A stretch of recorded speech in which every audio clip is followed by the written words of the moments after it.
I'm Callie Mann, and welcome to Georgia Detours. We're here in historical Athens, where as you can see, there's always something going on.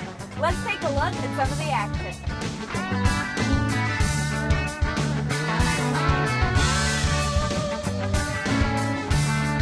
We're here at ATHFEST in Athens, Georgia for the 20th anniversary. We're out here in the sunshine with dozens of vendors, lots of fun, tons of music. Let's go check it out. My name's Grant Neely. I am the hospitality manager for ATHFEST. ATHFEST is a music festival. It started 20 years ago, and it's for up-and-coming bands in Athens. It's exciting to see, bands grow to where they get too big that, they don't play ATHFEST anymore. They play the Georgia Theater, they go to 40 Watt. I learn new bands every year, and then we follow them, and every now and then we'll get them to come back and do a tribute to ATHFEST. So it's really just a great thing to bring the community together. Even Kishibashi, they're huge, and I didn't know of them until this year. Just thinking back, there's just so many great bands. Athens is known for music and art, and now they're really coming on the scene with food and local farmers markets and things like that.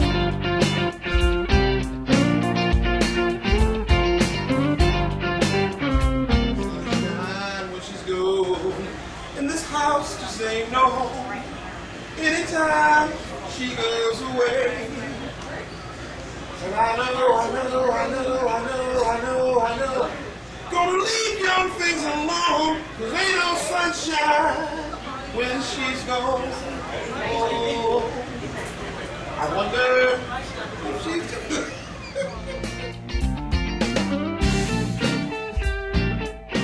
William Hardy, better known in Athens, Georgia as BJ, the Barbecue Man. All right, Barbecue Man. So tell us a little bit about how you ended up in Athens and how you ended up in barbecue. Well, when I first came here, I was a hairdresser, believe it or not, and I opened up a beauty salon. So I was a hairdresser for 30 years, and this very location was my salon for 14 of the 30 years that I was a hairdresser. So why barbecue? How'd you go from here to barbecue? Well, these are my grandmother's recipes, and so it was something that I already knew how to do. And over the last, I would say, 10 years prior to opening it up, I started doing all the festivals, started doing all the Georgia tailgates, and I started getting some pretty good comments. And after a chef and a friend suggested that I should open up a restaurant, I approached Mr. Wilson over at Wilson Soul Food. They're no longer in business, but they were an icon here for 26 years. And so he allowed me to use his restaurant. When they closed at 4 o'clock, I came in at from 5 o'clock to 3 in the morning on Fridays and Saturdays. Wow. And so that proved to me that it was a good product and that the late night was a good market. I noticed. How late are you open? What's the latest you're open? We're open to 3 a.m. in the morning, Fridays and Saturdays, and sometimes we get out of here by 4:30. Wow. So is it mostly college students? At that hour, yeah. At that hour, yeah, it is mostly college students. So tell me a little bit about the atmosphere when these festivals are going on. What is that like for business? Well, it's usually very, very, very, very crazy. A lot like a game day, lines out both doors. Everybody come in to have a good time. Everybody tells me that it feels like home, like they're invited here, like Sunday at grandmother's house, pretty much. And exactly, that's what my grandmother would do, that's the way she would make you feel. So I noticed your grandmother has been a really big influence in this entire restaurant. Yeah, because she raised me one, and I remember when I asked her to just write the recipes down, and she said, nope, you're gonna remember them. If I write them down, you're gonna lose them. And she said, mark my word, one day you're gonna have a restaurant. I might be dead and gone, but you're gonna have a restaurant. So how do you want people to feel when they come into your restaurant? I know you said that, you want them to feel like it's home. Yeah, well, they do. They generally do, because as soon as you walk through the door, as you notice, come on in the room. That's our motto. We want you to come in the room. We want you to feel comfortable. And we have different music going all the time. We have the TVs, different channels at different times. Sometimes you hear gospel in the background. Sometimes you hear just regular disco music going on in the background. But I want people to just feel good, and when we talk to people, I go to restaurants and it's like just a business, and you're spending time, you want to feel comfortable. if it's a place you like to come, you're gonna bring your friends, and that's what we like. My favorite would have to go to the banana pudding because I was able to do more tricks for my grandmama on Sunday for that. You had to go to Sunday school, you had to go to church, you had to go back to evening service, and I always wanted the banana pudding, so I would have to say that's the one that was my favorite. Then it's my macaroni and cheese, her macaroni and cheese, So do you think your grandmother's macaroni and cheese could top my mom's macaroni and cheese? Probably so. Probably. Well, let's Probably. taste it. Let's figure it out.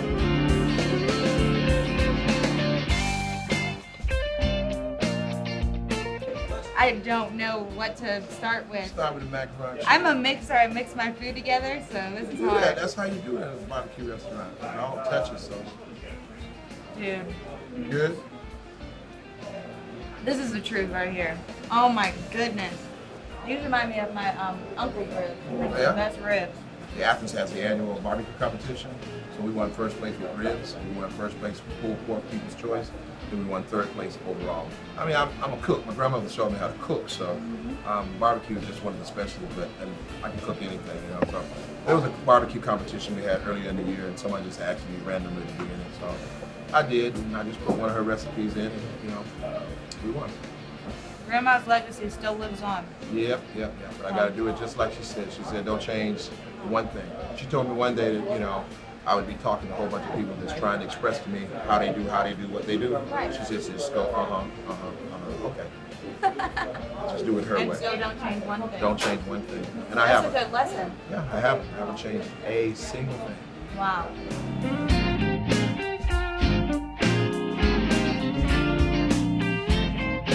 It's everything in between, from music, arts and crafts, food. Just seeing the kids out here, and then the vendors bringing their families, and having them help on the food trucks and stuff like that. It's just amazing to see. It seems like each year we get more and more exciting vendors. So is this your first year at ATHFEST? It is my first year at ATHFEST. Okay. So and I heard you won first booth, so congratulations. Best booth, yeah. I couldn't believe it. The lady came in with two other people, and they're like, "But you won first booth." I'm like, "Shut up."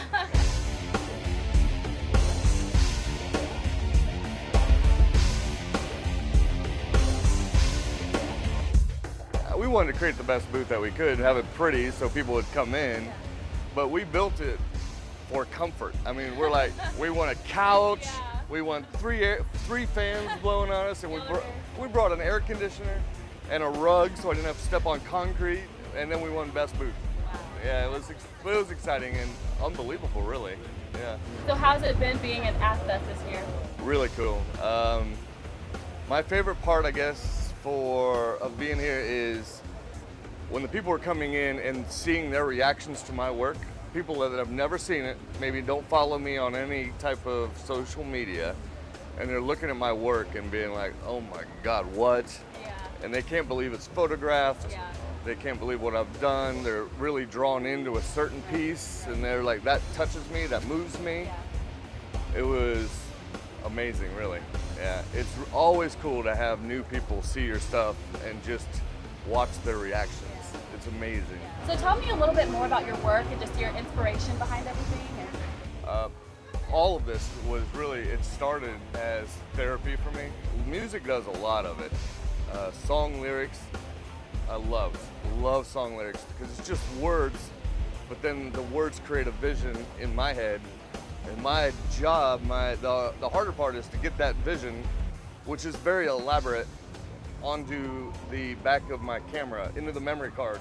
The collaboration between myself and and the models I use, or the clients that have hired me to create something, and become something new and magical, really. I didn't share anything for almost 3 years, other than with the people I might have shot, It was a personal therapy creating, and most of it, I love the photography part, setting it up, but I also love the editing part, where I'm alone, playing my music, and creating something with Photoshop or Lightroom, creating something new that's never been there before.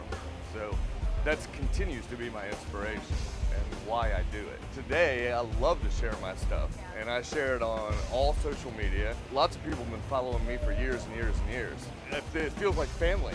So like I sit at home creating these pieces of work, and I share them on social media with my Facebook family or Instagram family, and they tell me what they think. And this is my first ATHFEST. I learned a lot this year. I create a lot of low-cost items like the tote bags, and there's, well, the pillows. There's necklaces out there. I created those because I thought that's what people at ATHFEST were going to want. $10, $20. They came in and bought the prints. Oh, wow. You know, the expensive prints, the ones that were framed up nice and expensive. That's what they wanted. I'll continue to do this. Oh, I'll definitely be back next year.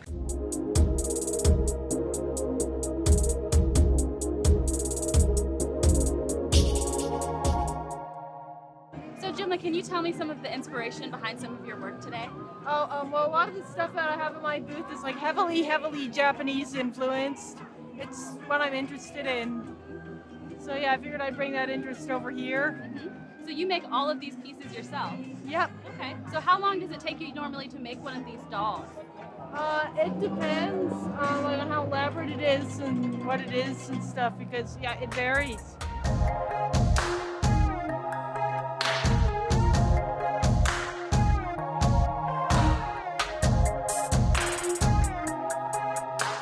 So can you tell me about this particular piece and how long it took you to make it? It took me like, I think maybe like a day or two to make. I mean, I worked on and off.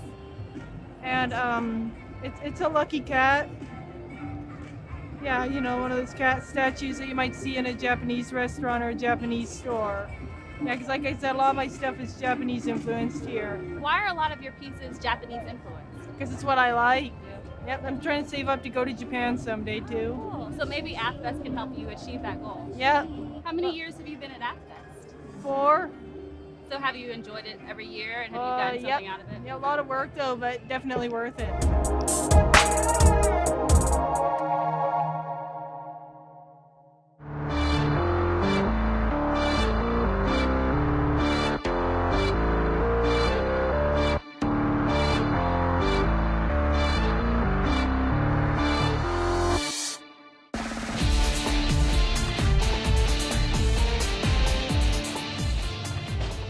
Hey, I how love are your you? pieces here. These are really great. So can you tell me some of the inspiration behind? A lot of it comes from ancient stories from people, you know, out of the Hebrew Bible or other places. Stories of shamanism, well of souls, stories of winged serpents out of Alexandria, Egypt. So essentially reading a lot of ancient stories and looking up what were the ancient people talking about, I find fascinating. And then I turn around and I try and recreate those items that they talked about, or those items that they believed or even worshiped.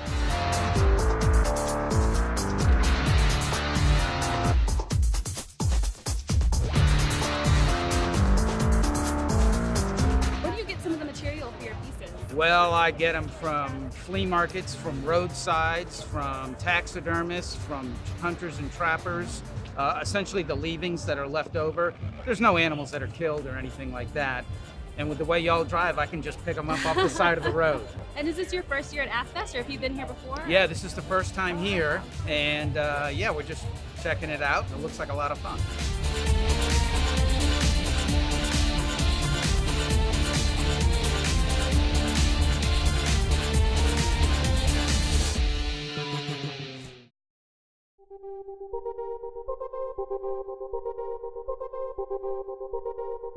Hi, I really love some of your artwork here. That's really, really neat. thank you very So much. how long have you been glass blowing? I've been doing glass blowing professionally for about 3 years. Growing up, I was always into arts, visual arts.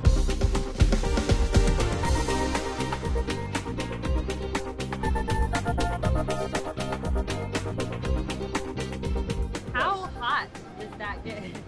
The torches themselves, the range of the flame is generally anywhere from 3,000 degrees on up to 5,000-ish degrees.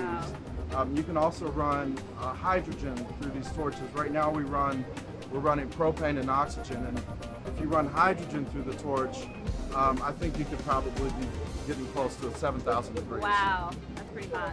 Have you ever burned yourself? It's a question of the day. Yes, I have, but as a matter of fact, when I first started, I thought I was going to be burning myself a lot, and I actually cut myself more than I burned myself. Really? I will work in the glass shop all day and cut myself 3 times on my fingers and not burn myself once, Wow. go upstairs and make a pizza and burn myself immediately.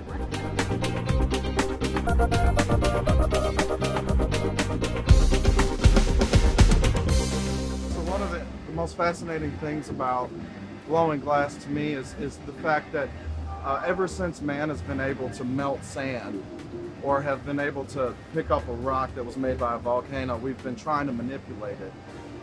The particular technique that I was demonstrating, the wrap and rake technique, that's been around since, like I said, well before the birth of Christ.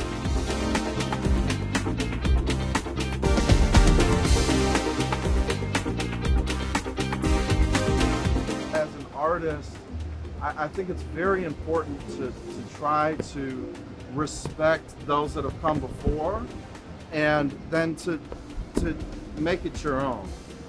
And so I really get into the idea of having something in my hands that could have been in somebody's hands 100 years ago, 500 years ago, 1,000 years ago, 2,000 years ago.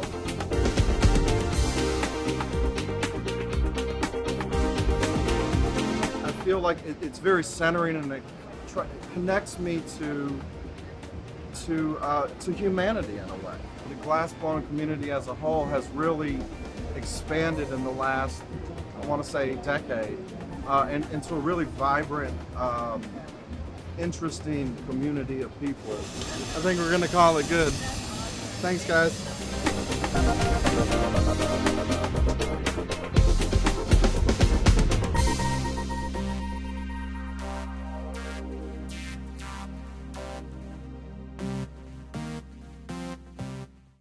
Hey, how are you? Good, how are I you? really love some of your work around here. Thank you. So can you tell me a little bit about your pieces and how you come for your inspiration? And Sure.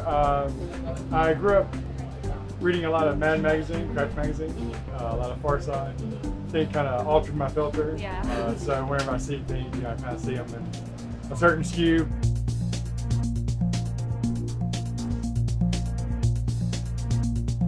I'm a stay-at-home dad, and so my kids, I feel, really influenced my artwork. I want to convey a message, but I don't want to come across as creepy.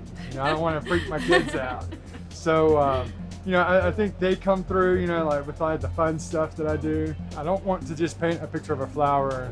I want to convey some positive message with my work. have any of your kids displayed your artistic, inclination? Yeah, Jet and John, this is my 4 and 5-year-old. They both love to draw and color and paint. And Jet just completed his first year of pre-K, and he had a piece of artwork that was selected to go into the town that we live in, Tupelo. Oh, wow. Yeah, it went into like their little the Gumtree Museum for a little art exhibit Wow, there. Yeah, that's so that great. was exciting. You must have been a proud dad. Oh yeah. I think he was pretty proud too, because he spends a lot of time with me downstairs, like while I'm working, Yeah. and so for him to kind of experience that, he knows that Dad goes to art shows, Yeah. and so for him to kind of have his moment where we went to the gallery and we were there to see his art, I think that was a cool experience for him. What's like the process for one of your pieces? So do you just start from a blank canvas, or how do you? Yeah, usually I plan everything out in a sketchbook, and I like to know exactly what I'm going to do before I get to the canvas. And then I transfer it to the canvas, and once it's there, I basically paint with 3 colors, a red, blue, and a yellow. I paint with acrylic, thin it down really thin with water. Each layer is semi-transparent, and each layer has to dry before I add another layer. There's no color mixing. I paint with a red, blue, and a yellow. So if I want and a black and a white. So if I want a secondary color like a green or orange or purple, I will lay thin layers on top. Same thing with the shadows, just thin the black down. So how many years have you been at ATHFEST? This is my 4th year here. Yeah. And how has it been just being here every year? Has it changed a lot? Or? Yeah, I really like it. I like the people. Whenever you frequent a festival over and over, you kind of build a little bit of a following. Like people will start to collect your stuff. So that's really cool.